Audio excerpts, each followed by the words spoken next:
You just realized your business needed to hire someone yesterday. How can you find amazing candidates fast? Easy. Just use Indeed. Stop struggling to get your job post seen on other job sites. With Indeed sponsored jobs, your post jumps to the top of the page for your relevant candidates, so you can reach the people you want faster. According to Indeed data, sponsored jobs posted directly on Indeed have 45% more applications than non-sponsored jobs. Don't wait any longer. Speed up your hiring right now with Indeed.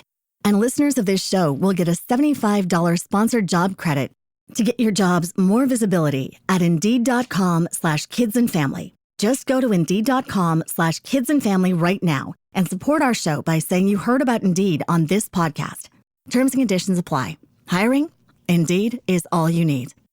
Other shows we have for you to enjoy at myclassicradio.net. The Avengers was most certainly not a household name in South Africa prior to the radio series. With no national television service until 1976, the mechanism simply was not present in the country to show television programs to mass audiences. While many other countries reveled in the filmed adventures of John Steed and company, South Africa was not equipped to join in the fun. The series took Britain by storm and made a major impression in the American markets, being the greatest of rarities, a British series given a network transmission slot. However, as a filmed series, rather than a videotaped one, The Avengers was able to gain a modicum of exposure in South Africa through film rentals. Come and listen at myclassicradio.net. Susan, it's so great to finally be able to get together again. Oh, it sure is. And I really appreciate you picking up the bill. I'm happy to. I've got the extra cash. Since we've all been driving so much more again, I've been using Get Upside, the free gas app that pays you cash back for every gallon of gas you buy. Wait a minute. Are you saying you actually get paid cash when you buy gas with the Get Upside app? Yes, up to 25 cents a gallon. Cash back every time I buy gas. Does that actually add up to anything? Some months I make $200 to $300. Wow, that's serious extra cash. I'm downloading the free Get Upside app now. Download the free Get Upside app now in the App Store or Google Play to save up to 25 cents a gallon when you buy gas. Use promo code MONEY for a 25 cents a gallon bonus on your first tank. That's up to 50 cents a gallon on your next fill-up. You can cash out anytime to PayPal or an e-gift card for Amazon and other brands. Just download the free Get Upside app and use promo code MONEY for a 25 cents a gallon bonus on your first tank. That's code MONEY. William Gargan stars as Barrie Craig, confidential investigator.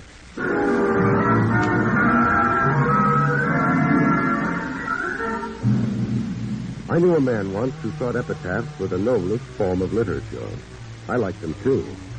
It's the one place where they say only nice things about you. The only trouble is you don't hear them until you're dead.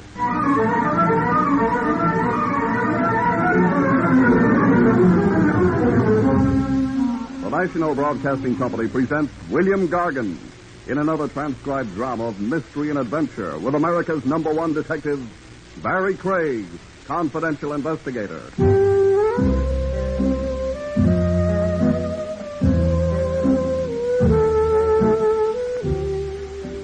Barrie Craig speaking. I spent most of the afternoon composing a snide letter in my mind to the management of the office building where I rent an office. Although I had no fundamental objections to a little dust here and there, I felt nevertheless that it ought to be disturbed from time to time. The old lady picked by the management to do the cleaning apparently had other ideas. They consisted mostly of rearranging the furniture in the office. This was a small laugh because the furniture consisted of one desk and 2 chairs. By the time I got the letter all finished, I was too tired to write it. I decided to let it go till the next morning. That way I'd be employed for another day. Hey, this was no hour to acquire a client. What did they think, anyway? That Barrie Craig didn't keep office hours like anyone else? If that's what they thought, they were right. Come in. Oh, good afternoon. Craig? That's right. My name is Jason Potter. How do you do? I'm disturbed about my wife. Well, that happens. Has she been making eyes at people, or what? Not at all. I almost wish she had. How large an almost is that? It was merely a manner of speaking. My apologies. What disturbs me is her sudden interest in literature. You don't approve of literature? It's not that. You see, Mr. Craig, my wife has been going about pricing epitaphs. You're telling me this why? You want me to interest your wife in a short story, maybe? Or a rhymed couplet instead of epitaph? I want you to make sure that she has no immediate use for any epitaph she may be smitten by. She's epitaph happy? Or just unhappy about you? That is hardly your concern. So far, none of this is my concern. Perhaps I can change your mind. So? Well, nice white envelope. Look inside, will you? Okay. Well, $500. You really don't care for epitaphs, do you? Not my own. Not for some time yet. How long do I have to keep you alive in order to earn this? Until I get my divorce. I don't handle divorce cases. It won't be necessary for you to. I have all the required evidence. I merely want you to see to it that I'm divorced by a judge, not by a bullet.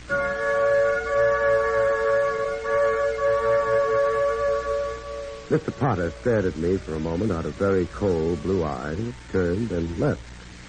His tailoring impressed me from the rear as strongly as it had from the front. He shut the door quietly behind him, proving he was a gentleman. I counted the bills that had been in the white envelope all over again.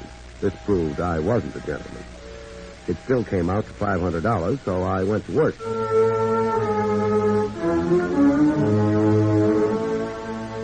I picked up the Potters at their townhouse.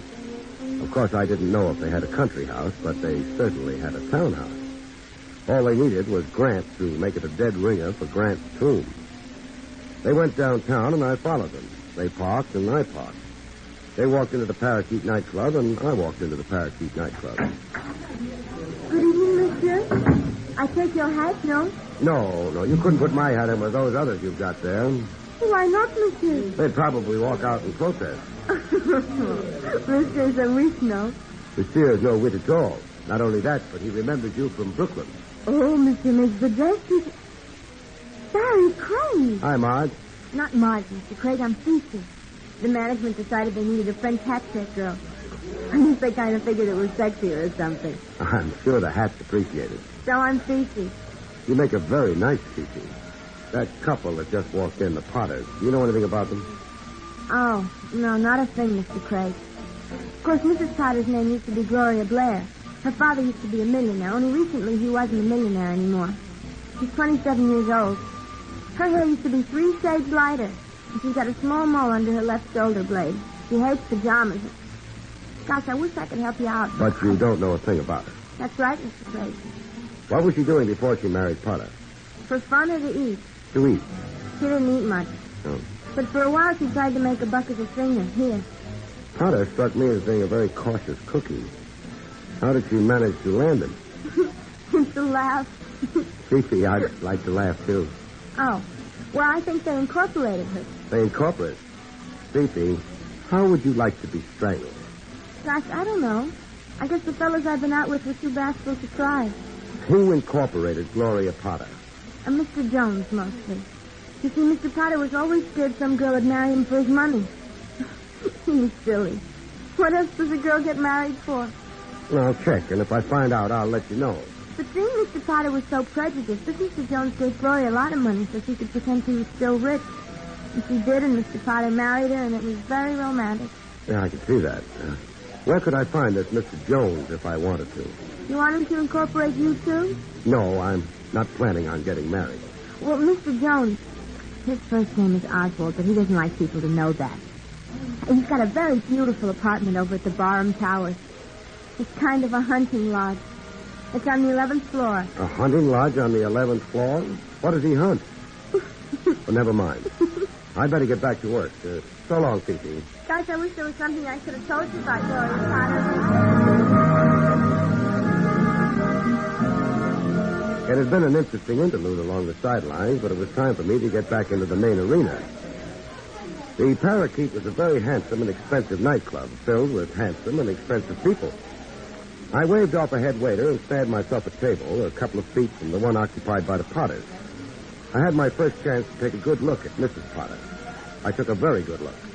Mrs. Potter was worth it. At which point, somebody may have noticed my staring and decided to make it hard. They put the lights out. I made a dash for Potter's table, and Potter, I got a hold of him. He objected, but I didn't treat him gently.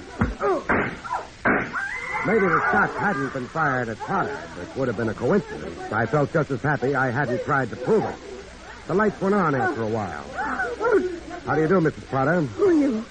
What have you done to my husband? My name is Barrie Craig, and I think I've knocked him out. What on earth? I had to get him out of that chair. Dad! Mrs. Potter, who do you think those shots were fired at?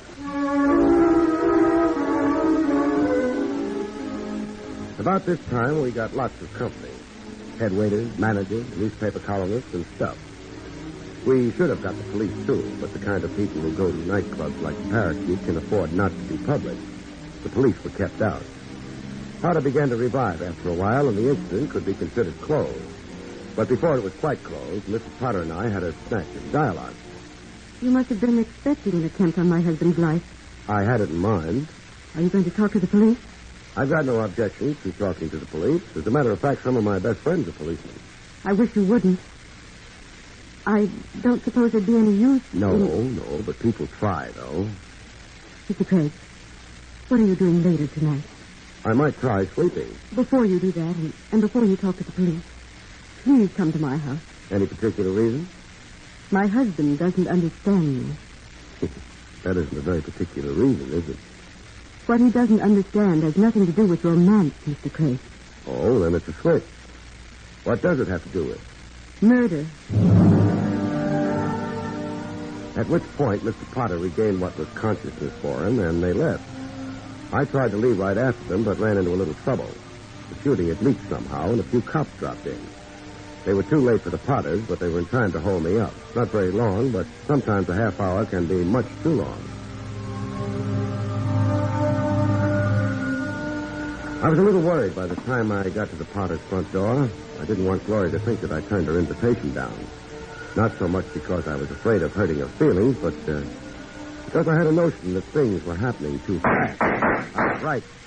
It was a solid door. It had been built well. Nothing happened except I got a bruised shoulder out of the effort. Who? Barrie Craig, Mrs. Potter. Excuse me. You came. I came, only I think I was a little late, wasn't I? Those shots. They came from my husband's study. Let's go ask your husband what he thought of them. All right. Anyone else in the house except your husband and you?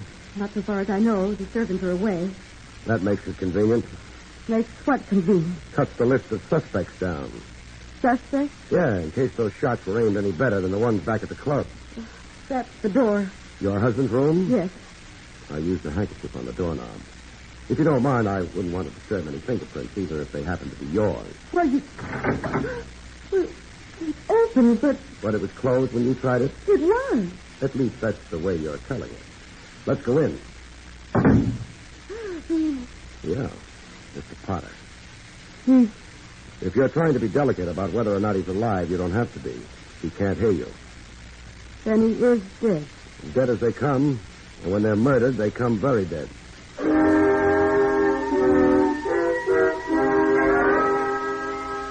Gloria Potter went to her room in order to grieve, exult. I didn't bother speculating. I phoned the police and waited until they came. Barrie? Yes, Lieutenant Rogers? Stop being so formal. I got the report of the business back at the Parakeet Club. I imagined you would. You were there, too, Barrie. Uh-huh. And then you show up here. It looks suspicious as anything. Now, don't kid me just because I went to college, Barrie. It wasn't my fault. I was an underprivileged child. My parents had money. We won't hold it against you. Maybe even as the years go by, you'll be able to overcome your handicap. I'd try. Barrie, why were you here? Mrs. Potter asked me to stop in. That's what you said the first time I asked you. It must be a coincidence. The captain won't like it. Why not? This month he doesn't believe in coincidences. I think it has something to do with the stars. Barrie, you had a date here to do what? Mrs. Potter asked me to stop in. She said she wanted to explain something to me about how her husband didn't understand her. That's not going to sound so good in a murder trial. Doesn't sound so good even here. Have you talked to her? The doctor tells me she's suffering from shock. Translated, it means she doesn't want to answer any questions just now. I wonder why. Maybe she doesn't know the answers. Are you going to book her, Tran? I don't know. 9 times out of 10 I would. What makes this the 10th time? I'm not sure. Not enough facts, for one thing. For another, nobody's mentioned a motive to me yet. You got a motive handy?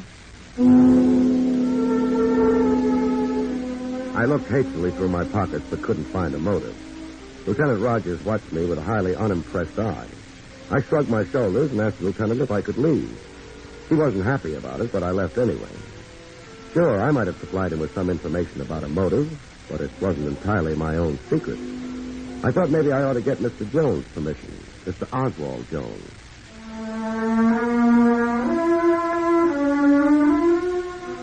It wasn't hard to find the Barnum Towers. The 11th floor had an elevator running to it, which I used. It may have been a hunting lodge, but it had an ordinary door out in front of it. I hoped Oswald wasn't out hunting. Yes? The name is Barrie Craig. You're Mr. Jones? I am. Mind if I come in? That would depend on the nature of your business, Mr. Craig. I'm a confidential investigator. Indeed. That, however, is your occupation. Your errand? Gloria Potter.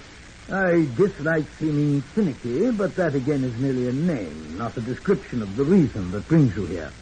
I seem to be having a little logical difficulty with you, Mr. Jones. But Mr. Potter is having difficulty of another sort. Mr. Potter? And his difficulty is what? His difficulty was staying alive. He doesn't have any more difficulty now. Meaning he's dead? He's dead. It was kind of you to bring me the information. You brought it, And I'm coming in. You have, of course, the advantage of youth and perhaps of strength. I resent your intrusion, however. While you're resenting it, you might shut the door. Very well. You must be a very happy man, Mr. Jones. Indeed. Sure. An investment has paid off tonight. Perhaps I misunderstand you. I thought you were a confidential investigator, not a broker's agent. The investment I'm talking about doesn't have very much to do with the stock market, I don't think. It has to do with Gloria Potter. A lovely lady, but hardly... Hardly a dividend? She's returning dividends, though, or she will shortly be in a position to anyway. You had better make yourself clearer. I'll try.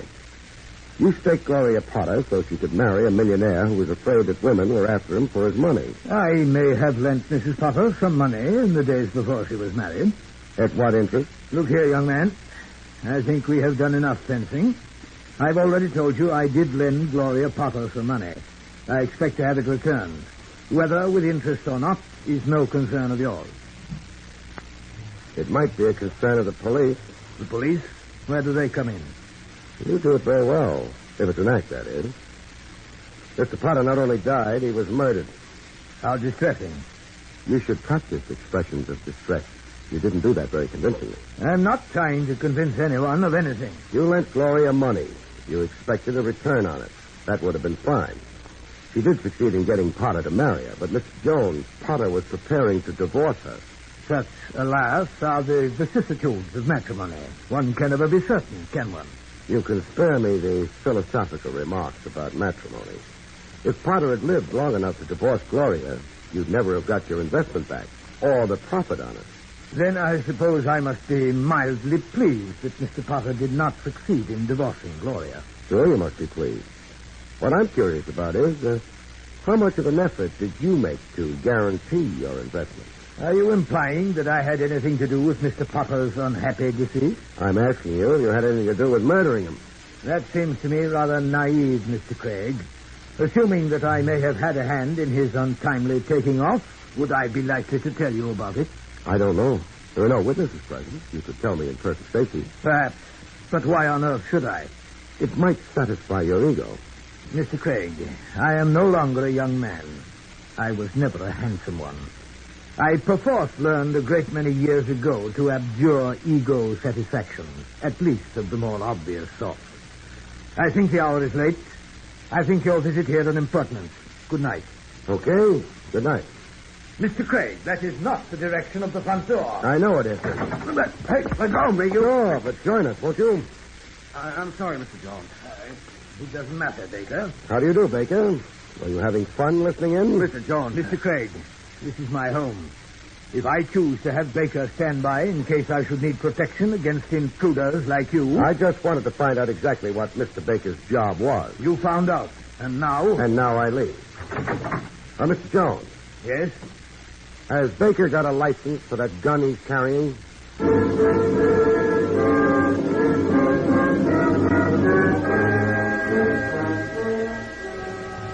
I'd left my car parked 3/4 of the way down the block from the Barnum Towers. I didn't hurry getting to it.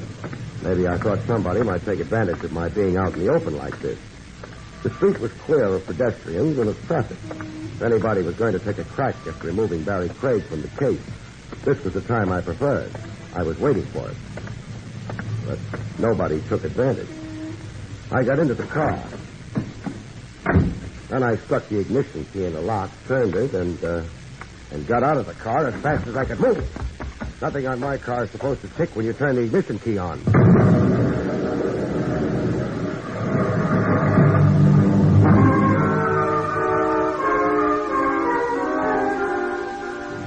It was pretty obvious the engine would need an overhaul. I didn't stay around to admire the wreckage. I thought that anyone who had gone to all that trouble of depositing an explosive in my car and hooking it up with ignition deserved to think that I'd been blown up with it, for a while at least. Besides, I had a phone call to make. Homicide, Lieutenant Rogers speaking. Hello, Trav. Found any motives yet? No, but I found something else. What? A wrecked car. Whose wrecked car? Mine. We don't issue traffic tickets in homicide. This particular car is in your jurisdiction, though. Or would have been if I hadn't got out of it fast enough. Somebody arranged to have it wrecked? Somebody arranged to have it blow up with me in it. Where are you? And that's not important at the moment. Trav, you got a handful of uniformed men hanging around the late Mr. Potter's residence? Sure. Take them away. Are you losing your mind? No, I'm trying to find the killer.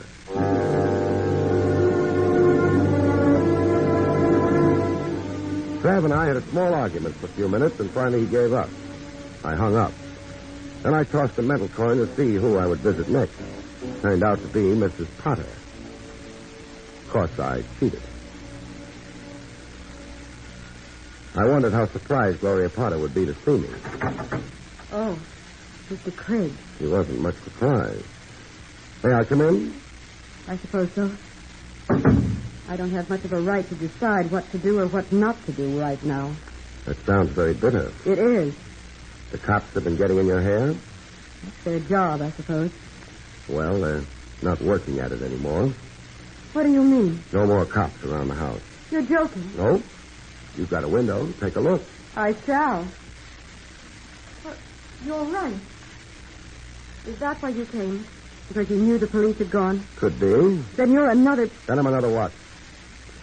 Nothing. Well, if it is something, you'll tell me yourself in due time. I can make a guess. If the guess happens to be right, then I understand a lot of things I didn't before. I'm not really interested. You should be, for two reasons. One, the murder of your husband. Two, the attempted murder of me. Someone who tried to murder you? Uh-huh. Why? Maybe because I was crowding someone. Someone who'd already disposed of your husband. Need to bring that up? Sure. Your husband hired me. He was afraid he wasn't going to live long enough to divorce you. He didn't. Now, you might try telling me the truth. About what? For example, what do you hear from Mr. Jones? Mr. Jones? Mr. Oswald Jones. The gentleman who bought you the platinum-tooth trap for Jason Potter. You have to get into it, too, don't you? That, too. It means someone else got in on the deal. You also said that I must be another. Another what? You didn't answer that. You mind if I make a guess? I don't mind anything you do. Thanks.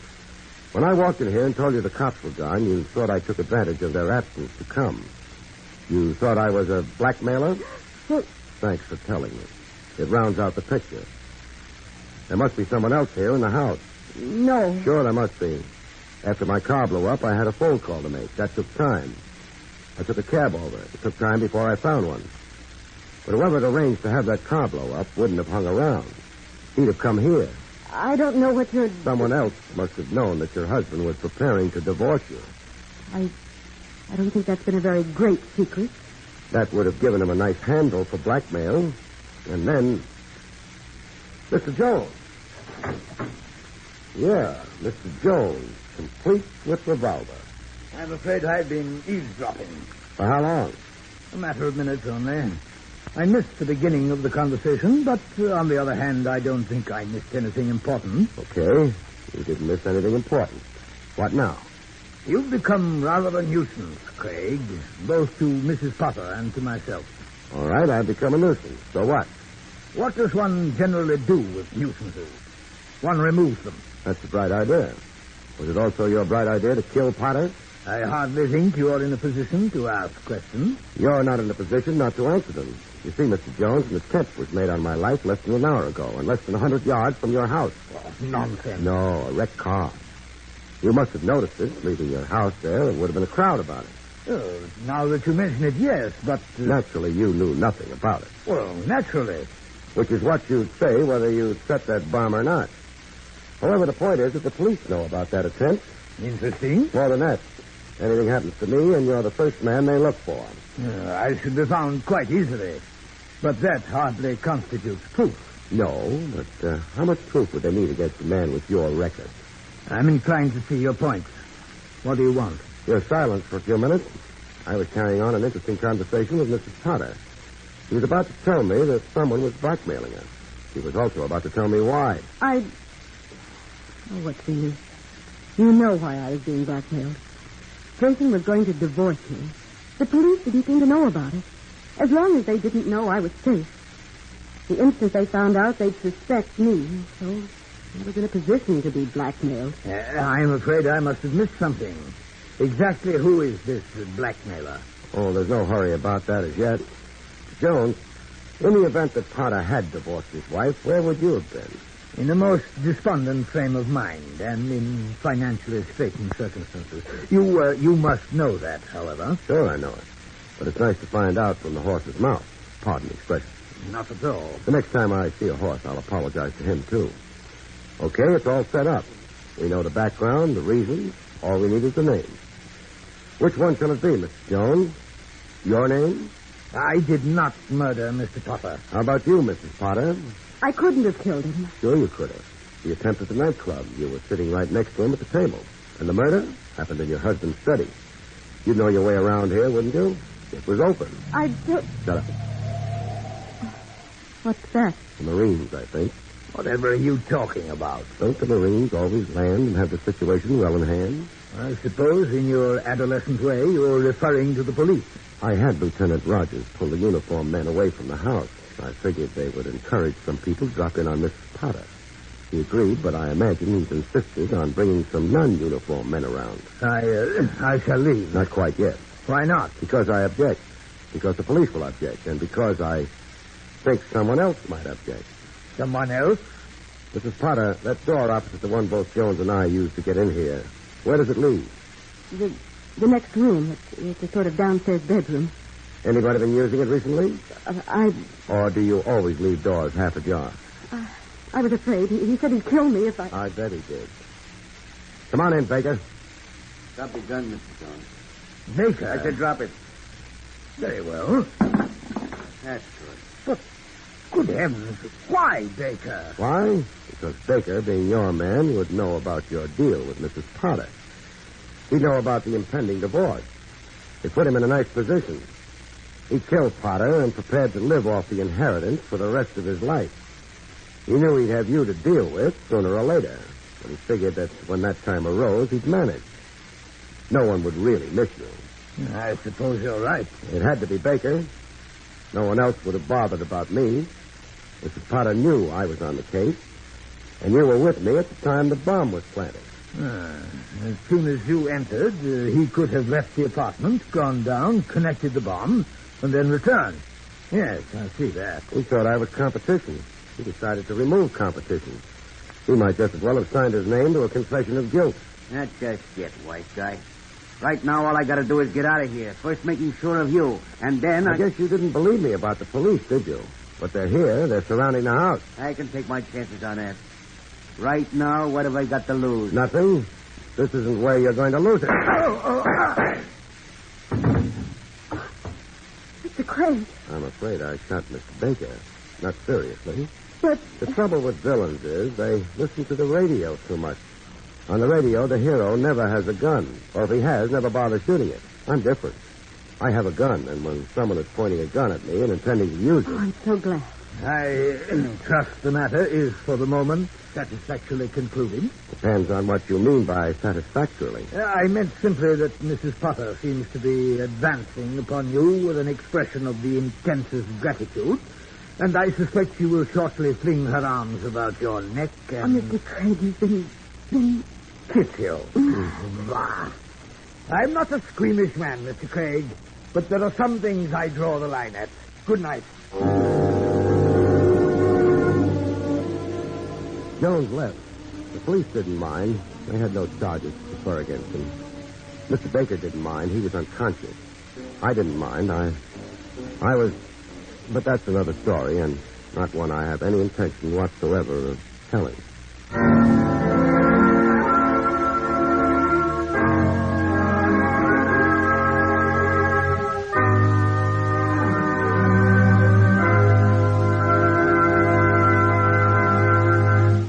You've been listening to William Gargan in another exciting transcribed mystery drama from the adventures of Barrie Craig, confidential investigator. Tonight's story, Dead Lost, was written by Lou Vittis. Next week, it's the strange story of the Big Grab, about which Barrie Craig has this to say. Next week, 4 crooks and a discarded wife gang up on a fight camp in a plot to steal its purse, only to find the camp has a secret weapon handy, the Triple Cross. Good night, folks. See you next week.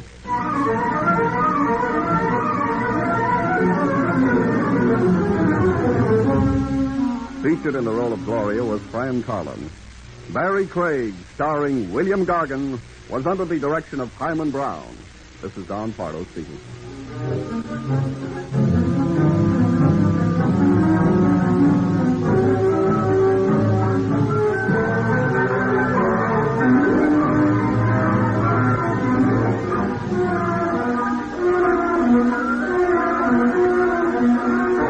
This is NBC, the National Broadcasting Company. Definitely check out the CW's new superhero series, Naomi, premiering Tuesday, January 11th at 9/8 Central on the CW. If you don't know Naomi, she's a girl with a plan. Top of her class, life of the party, in charge of her future, until a reality-defying event sets her on a mission. Watch Naomi and her ride-or-die crew embark on a wild, terrifying hunt for answers. Catch the premiere of Naomi, the CW's new series, Tuesday, January 11th at 9/8 Central, or stream it free the next day on the CW app.